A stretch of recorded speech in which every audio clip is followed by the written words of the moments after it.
உண்மையிலே அண்ணாமலைக்கு என்ன பதவி தான் காத்துட்டு இருக்கு? கள சூழல் என்ன சார்? மோடியையும் அமித்ஷாவும் கூப்பிட்டு பேசினாலும் அண்ணாமலை உங்களுக்கு என்ன எதிர்பார்க்குறீங்க? நீங்கள் அண்ணாமலையை பொறுத்த வரைக்கும் அவர் எப்போ பதவியில இறங்கினாரோ அதுக்கு தகுதியான ஒரு பதவியை தேர்ந்தெடுப்பாரே தவிர இவங்க கொடுக்குற கண்ட பதவியெல்லாம் எடுத்துட்டு அவர் தயாராக. அவர் இப்போதைக்கு எந்த பதவியுமே வேண்டாங்கிறாரு. அப்போ 31 சிஎம் கேண்டிடேட் அண்ணாமலையா இந்த தேர்தலுக்கு? அப்புறம் 31 சிஎம் கேண்டிடேட் இருக்கலாம், அண்ணாமலை இருக்கலாம். ஆனால்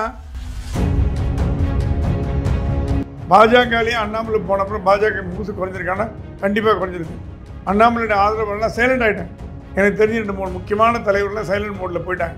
சரி வேணாம் அண்ணாமலையில் நானும் எதுக்கு எனக்கு போஸ்ட் வேணாம், ஒன்று வேணாம், கூப்பிட்டா கூட வரதில்லை அவங்க. ஸோ இதெல்லாம் கொஞ்சம் நயினார் நாகேந்திரன் மனத்தை சங்கடப்படுது. என்னடா அது இப்படி? அதனால தான் ஒரு மீட்டிங்கில் பார்த்தீங்கன்னா நயினார் ஆரம்பிக்கும் போது அண்ணாமலை சிறப்பாக பேச தான் அடுத்த ஸ்பீச்சை ஆரம்பிக்கிறது. அது என்ன காரணம்? அண்ணாமலையோட ஃபேன்ஸுக்கு இழுக்கிறதுக்கு தான் காரணம். இப்போதைக்கு தமிழ்நாட்டில் என்னோட ஒரே இலக்கு திமுக வீட்டுக்கு அனுப்பணும். 26 கப்பு நீங்கள் என்ன கொடுத்தாலும் நான் வாங்கிக்கிறேன். தேர்தல் வரைக்கும் என்ன தமிழ்நாட்டில் இருக்க அளவு போட்டுக்கிட்டு மோடி அமித்ஷா ஓகே ஆல்ரைட் நீங்கள் இருங்கன்றது. இப்போது அடுத்த கேள்வி வருது, என்ன ரோலில் அண்ணாமலை இருப்பார்? சரி தமிழ்நாட்டில் இருக்க போகிறார், கேம்பெயின் பண்ண போகிறார், என்ன ரோலில் இருக்க போகிறார் அப்படிங்கிற ஒரு கேள்வி. நான் கேள்விப்பட்ட வரைக்கும் அகைன் எவ்வளோ தூரம் உண்மைன்னு தெரியல, 4 ஸ்டேட் இவர் கையில் கண்ட்ரோல். 4 ஸ்டேட் இவர் கையில் கண்ட்ரோல், கேம்பெயின் எல்லாம் ஃபுல் இன்சார்ஜ். ஆனால் அண்ணாமலை இல்லாமல் 26 தேர்தல் முற்று பெறாது.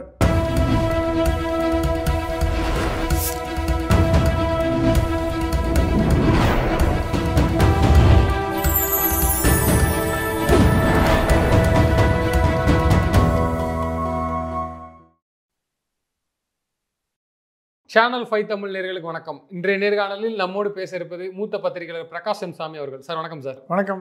சார், அண்ணாமலை அவர்கள் அமெரிக்கா போயிட்டு வந்திருக்கிறாங்க. அதே நேரத்தில் அவருக்கு ஒரு ராஜ்யசபா சீட்டு ஆந்திராவில் கொடுக்கப்பட்டதாக ஒரு தகவல் வந்துச்சு.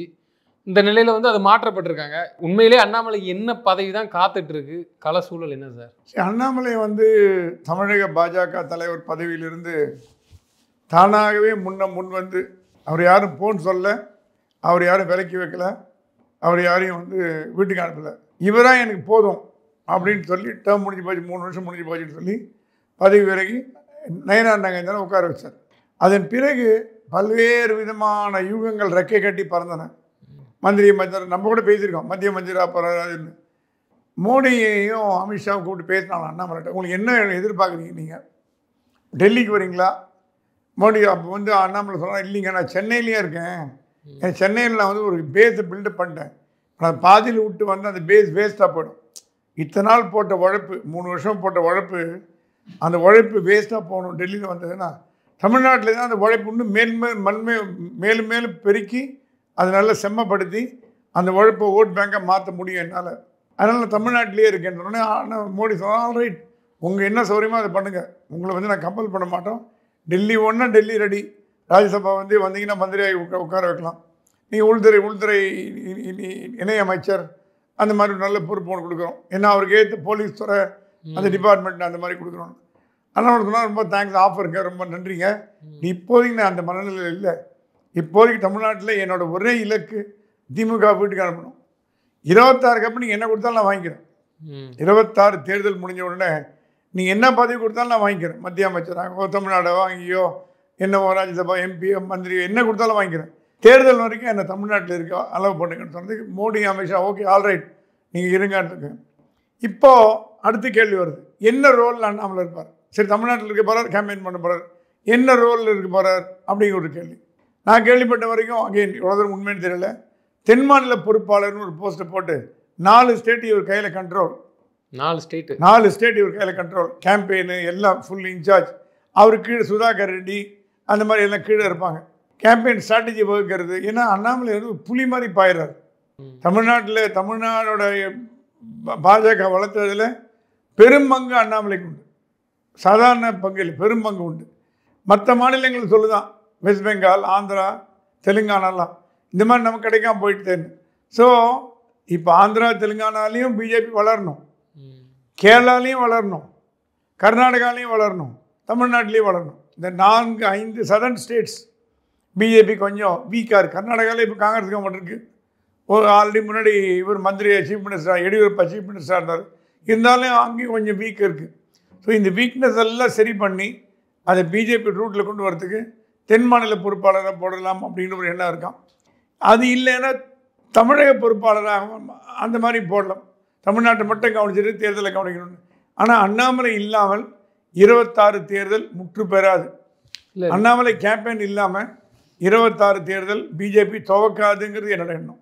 இல்லை, அதே நேரத்தில் வந்து அதிமுகக்கான ஒரு ராஜ்யசபா சீட்டு இருக்குது, அது கூட திரு அண்ணாமலை அவர்களுக்கு போகிறதுக்கு வாய்ப்பு இருக்குன்னா பேசிட்டு இருக்காங்க. அது எந்த அளவுக்கு சார் உண்மை? அப்படி போகும் பட்சத்தில் அதை ஏற்று அண்ணாமலை ஏற்றுப்பாரா? அண்ணாமலை வந்து ராஜ்யசபா சீட்டை ஏங்க ஆந்திராலேருந்தே எடுக்காத போது தமிழ்நாட்டிலேருந்து எடுப்பாரா? இல்லை, அதுவும் அதிமுக தயவோடு எடுப்பாரா? கரெக்டு. ஆனால் நான் தமிழ்நாட்டில் தான் இருப்பேன், இங்கே தான் இருப்பேன். ஒருவேளை தமிழ்நாட்டு ராஜ்யசபாவை கூட போகலாம்ல. நான் தமிழ்நாட்டை சேர்ந்து ஒரு புரியுது, நீங்கள் சொல்கிறது புரியுது. அவரே என்ன சொல்கிறதுனா, இப்போ ஜெயிச்ச 4 எம்எல்ஏவே அதிமுக சொல்லி காட்டுதான், நான் தான் ஜெயிக்க வச்சேன், நான் தான் ஜெயிக்க வச்சேன். அந்த கோபத்தில் அண்ணாமலை சொன்னால், நான் இப்போ வர தேர்தலில் அவர் தனியாக போட்டி போடணுன்னு சொல்கிறதுக்கு முதல் காரணம், அவருக்கும் அதிமுகவும் பங்காளி சண்டை ஒன்றும் கிடையாது. எந்த விருப்பம் மனம் ஆச்சரியமோ கிடையாது. அதிமுக சொல்லுதான் 4 எம்எல்ஏ ஜெயிக்க வச்சு உட்கார கொடுத்தேன் அப்படின்னு. நாளைக்கு 40 எம்எல்ஏ ஜெயிக்க வச்சு நான் தான் ஜெயிக்க வச்சேன்னா எனக்கு அசிங்கமாக இருக்கும், என் தலைமைக்கு இழுக்கு அப்படின்னு.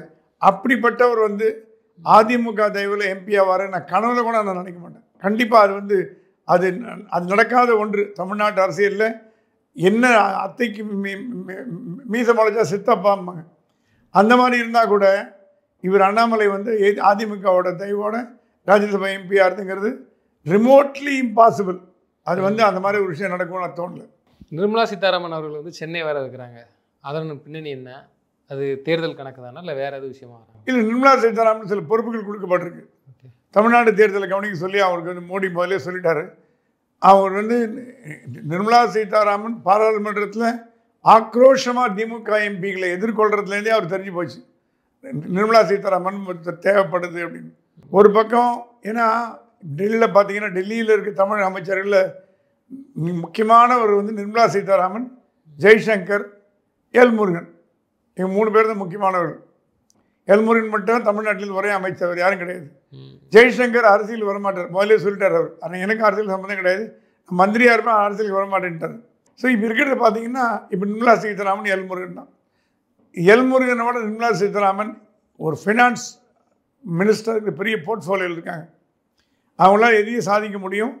தமிழ்நாட்டில் வந்து உட்காந்தாங்கன்னா அவங்கள ஆள் அம்பு படை பலம் எல்லாம் அவங்களுக்கு இருக்குது. என்ஃபோர்ஸ்மெண்ட்டு, இன்கம் டேக்ஸ் எல்லாம் கையில் இருக்குது. ஸோ இந்த அரசியலில் திருட்டுத்தனம், தில்லுமுள்ளு, ஓட்டுக்கு பணம் கொடுக்கறது, கள்ளத்தனமாக பண்ணுறது, இதெல்லாம் தடுக்கிறதுக்கு அவங்ககிட்ட பவர் இருக்குது. ஏன்னா அவங்க மினிஸ்ட்ரியில் தான் எல்லாம் வருது. அது இல்லாமல் நிர்மலா சீதாராமன் ஒரு ஃபியர்லெஸ் ஸ்பீக்கர், அப்படி தைரியமாக பேசக்கூடிய ஒரு லேடி. அந்த மாதிரி ஒரு லேடியை தமிழ்நாட்டில் வந்து பயன்படுத்தினா என்ன அப்படின்னு மோடி ஃபீல் பண்ணலாம். அமித்ஷா அவர்கிட்ட பேசியிருக்காங்க. நிர்மலா சொன்னால் எனக்கு ஒன்றும் இல்லை, தமிழ்நாட்டில் வந்து டிஎம்கே போனோன்னா அவங்களும் ஆன்டி டிஎம்கே. என்ன பார்த்தீங்கன்னா, நிர்மலா சீதாராமன் ஆன்டி டிஎம்கே கிட்ட பிடிக்காது. தமிழ்நாட்டிலே சில பேர் இப்போ பாரதிய ஜனதா கட்சியில் திமுகவோட ஆதரவாளர் இருக்காங்க. இவங்க நிர்மலா அந்த மாதிரி இல்லை, திமுக கிட்ட பிடிக்காதவங்க. ஸோ அவங்களையும் தேர்தல் வியூகத்தில் இறக்கி அவங்களையும் கேம்பெயின் பண்ண வைக்கலான்னு தான் எனக்கு அப்படி தான் படுது. அண்ணாமலை மாதிரி சொல்கிறீங்க திமுகவை எதிர்க்கிறதுல. அண்ணாமலைக்கு எந்த விதத்துலையும் சலைத்தவர்கள் இல்லை நிர்மலா சீதாராமன். ஏன்னா சென்னை வரும்போதெல்லாம் பேசும்போதெல்லாம் புள்ளி உரத்தோடு போட்டு மத்திய அரசாங்கத்தோட ஸ்கீமெல்லாம் சொல்லி மக்களுக்கு புரிகிற மாதிரி எளிமையான முறையில் பேசுகிறாங்க. சரி, 2 பேர் வேறு வேறு ஸ்டைல், கம்பேர் பண்ண முடியாது. அண்ணாமலை ஒரு ஸ்டைல், இவங்க நிர்மலா சீதாராமன் ஒரு ஸ்டைல். பாஜகவுக்கு 2 ஸ்டைலும் தேவைப்படுது. தமிழ்நாடு பாஜகவுக்கு 2 ஸ்டைலும் தேவைப்படுது. ஒரு 40-50 இடத்துல இவங்க போய் நிர்மலா சீதாராமன் பண்ணிட்டு வந்தாங்கன்னா, அதுவும் ஹைலி எஜுகேட்டட் இடம், சென்னை, மதுரை, திருச்சி, கோயம்புத்தூர் இந்த மாதிரி இடத்துல போனான்னா அண்ணாமலை எல்லா இடத்துலையும் போகலாம். அண்ணாமலை கிராமத்துலேயும் போகலாம், நகரத்துலேயும் போகலாம், A city, A centre, B centre, C centre எல்லா இடத்துலையும் போகலாம். ஸோ ரெட்டை குழல் துப்பாக்கி மாதிரி பாஜகவுக்கு இந்த வாட்டி உதவ போகிறது நிர்மலா சீதாராமனும் அண்ணாமலையும் தேர்தல் களத்தில் அப்படிங்கிறது என்னோட கணிப்பு. தேர்தல் களத்தில் இரட்டை குழல் துப்பாக்கியாக செயல்பட கண்டிப்பாக. ஒருவேளை அசெம்பிளிக்கு உள்ள அண்ணாமலை அனுப்புறதுக்கு பாஜக எதுவும் திட்டம் இருக்கா சார்? ஏன்னா மத்திய அமைச்சர் கொடுக்குறாங்க, வைக்கிறாங்க, அதெல்லாம் பரவலாக பேசப்படுது. இப்போதைக்கு ஹோல்ட் பண்ணி வச்சிருக்காங்கல்ல, வேற பொறுப்பு கொடுக்குறாங்க, இப்பெல்லாம் பேசிட்டு இருக்காங்க. சூழல்ல இனி எதுவுமே கன்ஃபார்ம் ஆகல. நீங்க சொன்ன மாதிரி வேணுமா எடுத்துக்கலாம், அந்த அவ்வளோ பெரிய ஒரு ஆப்பர்ச்சுனிட்டி இருக்கும்போது இவர் நான் தமிழ்நாட்டை விட்டு போக மாட்டேங்கிறாரு. அப்போ 26 தேர்தலுக்கு அசெம்பிளிக்கு உள்ள அனுப்புறதுக்கு ஒரு டார்கெட் இருக்கா? யாருக்குனே நயினார் நாகேந்திரன் அவர்கிட்ட ஒரு பத்திரிகையாளர் பேட்டி கேட்டது, நானே அவரை வந்து இது சொல்லுவேன், நிக்க சொல்லுவேன் அப்படின்லாம் சொன்னாங்க. அது எப்படி சார்? கரெக்ட். இது என்னன்னா, மற்ற பாஜக தலைவர்கள் அதிமுக டிக்கெட்டில் போட்டி போடுறதையே விரும்பாத அண்ணாமலை அவர் அதிமுகவோட தயவோட போட்டி போடுவார் நான் எதிர்பார்க்கல. அதெல்லாம் முன்னே சொல்லிட்டாராம், நான் எம்பி தேர்தலில் போட்டி போடுறது நான் பண்ண பெரிய தப்பு. இந்த வாட்டி தமிழ்நாடு முழுக்க நான் பிரச்சாரத்தில் போகிறேன். ஒரு கான்ஸ்டியூன்சி இப்போ பிரச்சாரம் பண்ண போகிறேன். எனக்கு எம்எல்ஏ பதவியோ மந்திரி பதவியோ எனக்கு தேவையில்லை. அந்த எண்ணத்தில் அவர் இல்லை. ஸோ எம்எல்ஏ பதவிக்கு போட்டி போடுறான்னு கேட்டிங்கன்னா வாய்ப்புகள் கம்மி. அதே நேரத்தில் தமிழ்நாடு முழுக்க இருக்கிற பாஜக அதிமுகவோட கூட்டணி இருக்க எம்எல்ஏக்களை ஜெயிக்க வைக்கிறதுக்கான உண்டான வேலையை பண்ணுவாங்கன்னா கண்டிப்பாக பண்ணுவார். இல்லை, அப்போ அண்ணாமலை அவர்கள் வந்து அசெம்பிளி தேர்தலில் போட்டி போட மாட்டாங்க உறுதியான்னு சொல்கிறீங்க. இந்த நிலையில் அதிமுகவை வந்து ஆரம்ப கட்டத்தில் எதிர்த்து திரு அண்ணாமலை அவர்கள் ஜெயிக்க வைக்கிறதுக்கும் இப்போ உதவி தான் ஆகணும், அவர் பிரச்சாரம் செஞ்சே ஆகணும். இது எந்த அளவுக்கு பாசிபிளாக இருக்கும்? அதே நேரத்தில் நாடாளுமன்ற தேர்தலுக்கு ஒரு விமர்சனம் வந்துச்சு, உள்ளடி வேலை பார்த்துட்டாங்க, இன்க்ளூடிங் அதிமுகவே பார்த்துச்சு. ஏன்னா அப்போ கூட்டணி கிடையாது. இன்னைக்கு ஒரு கூட்டணி அமைச்சு போகிறாங்கிறது எந்த அளவுக்கு செயல்படும்? எத்தனை சீட்டு சார் பிடிப்பாங்க பாஜக அப்படி இந்த கூட்டணியில்?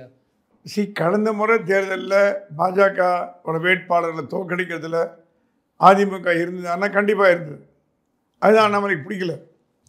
அண்ணாமலைக்கு ஏன் பிடிக்கலன்னா இந்த உள்ளடி வேலை பார்த்தது பிடிக்கல. இப்போ இதில் நடக்காது என்ன? அது இல்லாமல் இன்னொரு அவர் மனது வருத்தம், பாரதிய ஜனதா கட்சியிலே உள்ளடி வேலை பார்த்துருக்காங்க.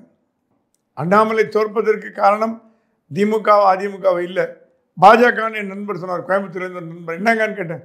அண்ணாமலை தூக்கடிச்சே இப்போ அங்கே இருக்கிற பாரதிய ஜனதா கட்சிக்காரன் தாங்க, அவர் எங்கே வந்துட போகிறான்ற பையன் கோஷ்டி பூசல் ஜாஸ்தி ஆகிடுச்சு, இல்லை அண்ணாமலை ஜெயிச்சிருப்பார், அண்ணாமலை தோப்பான்னு டிஎம்கே ஸ்டாலினே நினைக்கலன்னார். அப்படின்னா பார்த்துக்கங்களேன், அவரே நினைக்கலையா அண்ணாமலை தோப்பாருன்னு, கண்டிப்பாக ஜெயிப்பார் தான் கணக்கு பண்ணியிருக்காரு. ஸோ இந்த உள்கட்சி சண்டை விவகாரங்கள் அதெல்லாம் ரொம்ப ஒரு மாதிரி பாடாப்படுத்திட்டு வருது. ரெண்டாவது, அண்ணாமலையை பொறுத்த வரைக்கும் அவர் எப்போ பதவியில் இறங்கினாரோ அதுக்கு தகுதியான ஒரு பதவியை தேர்ந்தெடுப்பாரே தவிர இவங்க கொடுக்குற கண்ட பதவியெல்லாம் எடுத்துக்கிட்டு அவர் தயாராக இல்லை. அதுக்குன்னு அவர் வந்து யாரையும் மனசு புண்படும்படி பேசலை. பதவி வேண்டான்ற ஒரு கொள்கையில் இருக்கார். இப்போதைக்கு பதவி வேண்டாம், பதவியில் இருந்தால் நம்மளை கண்ட்ரோல் பண்ணோம். இதை வந்து நம்ம அப்போ இப்படி எடுத்துக்கலாமா? நீங்கள் சொல்ல வர கருத்தை யாருக்குன்னே அண்ணாமலை அவரோட பத்திரிகையில் கேட்ட கேள்விக்கு அவர் என்ன சொன்னார்னா, விமான நிலையத்தில் சொல்லும்போது நான் சொல்லியிருக்கேன், தலைமையிட்ட சொல்லியிருக்கிறேன், நான் இல்லாத இடம் இதுக்கப்புறம் எப்படி இருக்குங்கிறது வரக்கூடிய காலத்தில் பாருங்க அப்படிங்கிற மாதிரி ஒரு குற்றச்சாட்டை வச்சார். நம்ம எல்லாருமே பார்த்துருப்போம். அதாவது நான் மாநில தலைவராக இல்லைன்னா எப்படி நம்ம அந்த கட்சி செயல்படுங்க அதை நீங்கள் பார்க்க தான் போறீங்கன்ட்டு. அவர் இப்போதைக்கு எந்த பதவியுமே வேண்டாங்கிறாரு. அப்போ 31 சிஎம் கேண்டிடேட் அண்ணாமலையா இந்த தேர்தலுக்கு அப்புறம்? 31 சிஎம் கேண்டிடேட் பற்றி நமக்கு சொல்ல முடியாது. இருக்கலாம், அண்ணாமலை இருக்கலாம். ஆனால் நயினார் நாகேந்திரன் தலைமையேற்று போடுற கூட்டங்களில் கும்பலே வரதில்லை. அதனால அண்ணாமலைக்கு வந்து கும்பல் மன் கி பாத் ஒரு மீட்டிங் ஒன்று போட்டார், அதில் 200 பேர் கூட வரல. அப்புறம் வந்து ஒரு மண்டல் மீட்டிங் ஒன்று போட்டாங்க, ஒரு கோயம்புத்தூரில், திருச்சியில், இந்த மாதிரி ஊரில், காஞ்சிபுரம், அதில் 2000 சேர் போட்டு 700 பேரோட உட்காரல, ஆளை போய் கூப்பிட்டு வந்தாங்க. ஸோ அண்ணாமலை போனதுக்கப்புறம் மவுசு குறைஞ்சிருக்கா? பாஜகலேயே வெளியே பற்றியெல்லாம் பேசலை, மக்களை பற்றியெல்லாம் பேசலை, பாஜகலேயே அண்ணாமலை போனப்புறம் பாஜக மவுசு குறைஞ்சிருக்கான்னா கண்டிப்பாக குறைஞ்சிருக்கு. அண்ணாமலையோட ஆதரவுலாம் சைலண்ட் ஆகிட்டாங்க, அவங்க கட்சிக்கு எதிர்க்க போக மாட்டாங்க. ஆனால் இப்போ சைலண்ட் ஆகிட்டாங்க, சைலண்ட் மோடில் போயிட்டாங்க. நான் ஒன்று எனக்கு வேணாங்க, எனக்கு தெரிஞ்சு 2-3 முக்கியமான தலைவர்கள்லாம் சைலண்ட் மோடில் போயிட்டாங்க. சரி வேணாம் அண்ணாமலையில் நானும் எதுக்கு, எனக்கும் போஸ்ட் வேணாம், ஒன்று வேணாம், கூப்பிட்டா கூட வரதில்லை அவங்க. ஸோ இதெல்லாம் கொஞ்சம் வந்து நயினார் நாகேந்திரன் மனத்தை சங்கடப்படுத்துது. என்னடா அது இப்படி? அதனால தான் ஒரு மீட்டிங்கில் பார்த்தீங்கன்னா நயினார் ஆரம்பிக்கும் போது அண்ணாமலை சிறப்பாக பேச தான் அடுத்த ஸ்பீச்சை ஆரம்பிக்கிறார். அது என்ன காரணம்? அண்ணாமலையோட ஃபேன்ஸ் இழுக்கிறதுக்கு தான் காரணம். ஏன்னா நயினாரும் தலைவராக தேர்ந்தெடுக்கப்பட்டு அவரும் சிறப்பாக செயலாற்றணும்னு நான் விரும்புகிறேன், தப்பு கிடையாது. பாஜக எடுத்துன்னு போகிறதில் அண்ணாமலைக்கு ஈக்குவலண்ட்டாக இருக்கணும்னு ஆசைப்படுறாரு. அதுக்கு என்ன பண்ணுறாரு? அண்ணாமலை ஆதரவாளர் இழுக்கிறதுக்கு, அண்ணாமலை மாதிரி நல்லா பண்ணவங்க இல்லை, அண்ணாமலையால் தமிழ்நாடு கட்சி வளர்ந்தது, அவர் தெய்வம் எனக்கு வேணும் அப்படின்னு ஓப்பனாக அவரை வந்து காக்கா பிடிக்கிறோம், ஐஸ் வைக்கிறீங்களோ என்ன வேணா சொல்லுங்கள், அவர் கூட இழுத்துன்னு நம்ம கேம்பெயினில் வச்சுக்கிறதுக்கு பகீரத பிரயத்தனம் பண்ணுறாரா நயினார்னா கண்டிப்பாக பண்ணுறான்னு அர்த்தம். நிச்சயமா சார். தொடர்ந்து தங்களது கருத்துக்களை பயந்தமைக்கு நன்றி. நன்றி.